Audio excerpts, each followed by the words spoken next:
Hello, bonjour, où est le plume de ma tante, and welcome to this second beer review. Just 2 beer reviews this time around, folks. The other bottles that I bought from Tesco's I drunk.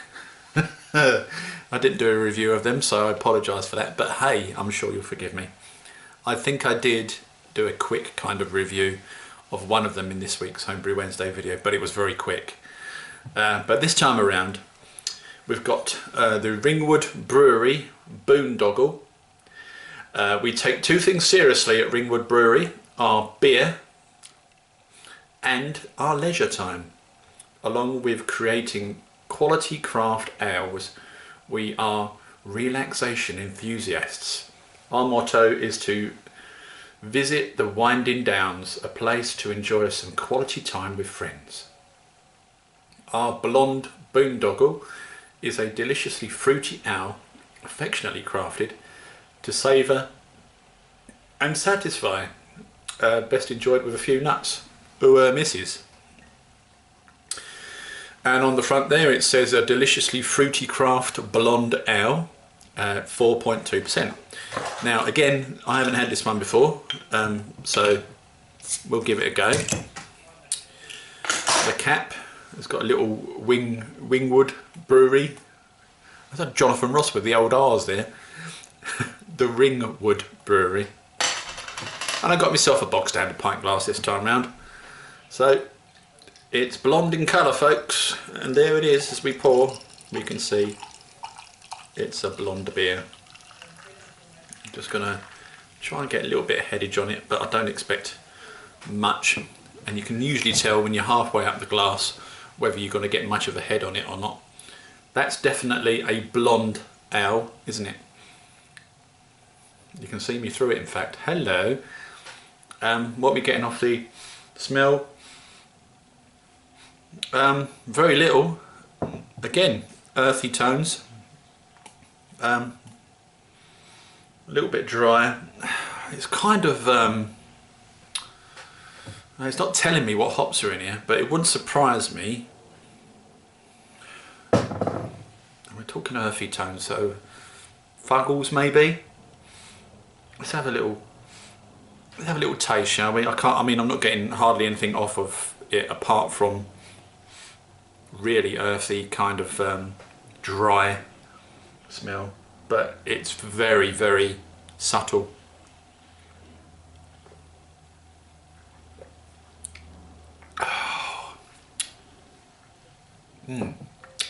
Right.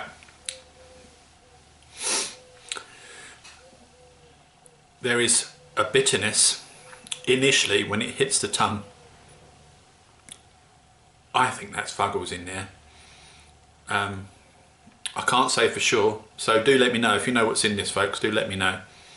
And the reason I say Fuggles is because Fuggles is sort of like quite an earthy hop, and it's got like grassy tones to it. You know, like when you mow the lawn and you get that hit from the grass. I mean, I try not to do it too often myself because I suffer from hay fever. So the wife mows my lawn, I get away with it. But it reminds me of, you know, freshly cut grass, that kind of thing. Although not as strong. Fruitiness wise, am I getting anything fruity off of it? There again, you know, this reminds me of that IPA I did a review of prior to this one, the Sharps Brewery. Am I getting anything else off of it? It's difficult to tell, you know. It's really unusual, this, because when I tend to do a beer review, folks, I don't look up on the internet, and you probably can see that by the way I do these reviews. I have no idea what's in there, and I'm just going by what I've tasted before, and generally speaking, you can get a rough idea as to the kind of tones and notes you get from a specific hop if you've brewed a few beers yourself and you've used them yourself. I have used Fuggles before, primarily for bittering, and this reminds me of that. So if it's not Fuggles, it'll be, you know, something close to Fuggles. But as for anything else in there, there is something else in there, but I just can't pick out what it is, folks. Very, very gentle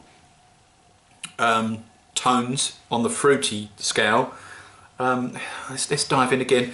I mean, with the IPA that I did a review, and I was getting kind of like you know, the sort of dried fruits that you'd put into a cake. With this, I'm not getting that. It's very subtle, so it's quite difficult to pick out what's in here, and I don't think I'm going to be able to guess what else is in here, to be honest with you.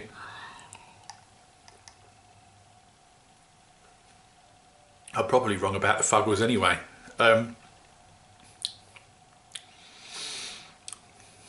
Yeah, just on the back there, as it goes down, gentle hit of fruitiness, but it's not overpowering at all. It's very, very subtle. It's got quite a malty tone to it too. I wouldn't say it's deliciously fruity. You know, these bottles can be misleading, folks, particularly if you're used to you know, the really fruity hops, like sort of Cascade and Centennial, and you know, when you get a massive kind of hop hit, the really strong citrusy notes. To me, that's deliciously fruity. This isn't deliciously fruity. It's subtly fruity. So maybe they should change the word deliciously, because again, that's for me to decide as the drinker, not the brewery. I would say it's subtly fruity, but it is, you know, a craft blonde ale.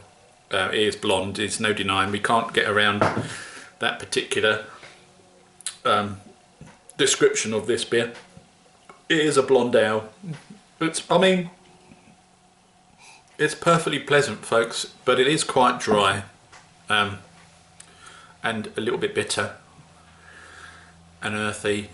But I don't know what the other hop is, if there are indeed other hops. There has to be, to give it that fruitiness that they keep talking about. But I can't pick up on what it might be. So if you do know, folks, leave a message down below, let me know. Whatever hop it is, I'll put money on the fact that it's not a pronounced hop. So it's none of the C's, you know, none of the Cascade, Centennial, that kind of thing. It's none of those. It's definitely not Citra. So it's going to be, oh, I don't know. I wouldn't like to say. It's going to be a more sort of subtle hop.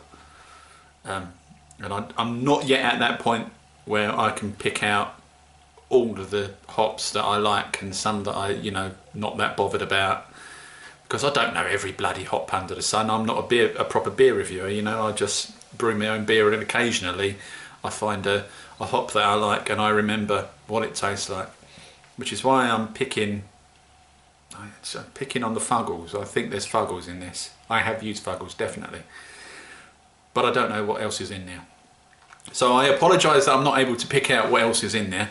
However, taken as, you know, if I were just a normal bog standard person who hadn't been brewed before, wasn't so interested in what hops were in there, that kind of jazz, on its own merit, is it a decent beer? Let's dive in again and I'll give you a final opinion.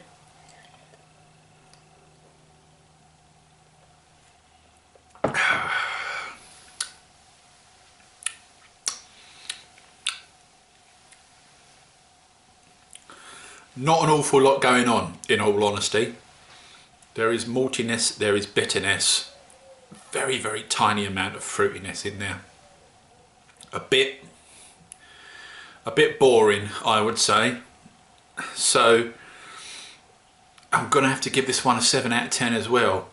It's perfectly fine to drink, but again, when you read the bottles, folks, I don't know where they're coming from, because to me, I can't taste the fruit in there hardly at all.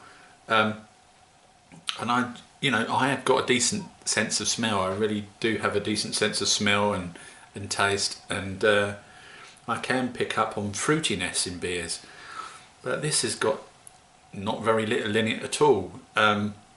It's a fine beer taken on its own merit, I guess, without looking at the bottle and reading the bottle. If I didn't know what was in it and I hadn't read the bottle and I just drunk it, I'd be happy with it if I made it as a home brew, certainly. So yeah, a 7 out of 10 for that one too, folks. So we've had 2 beer reviews there, folks. Both of them are, you know, more or less around about sort of a 7 out of 10. A little bit disappointing in as much as the bottles really are overselling the product that's in there. But of course they're going to do that, aren't they? Because you're not going to buy it otherwise. And when I go to the supermarket, I pick up and I go, oh, that's got to be a fruity beer, that one. I might give that one a go. And then you bring it home and it isn't. It's just a little bit disappointing. And I wish they would think about perhaps revising how they produce their labels and how they sell their beers. Deliciously fruity this isn't. It's fine, don't get me wrong, there's nothing wrong with it. It's a perfectly decent beer, but it's not deliciously fruity, folks, and that's what I have a problem with. So that's all from me.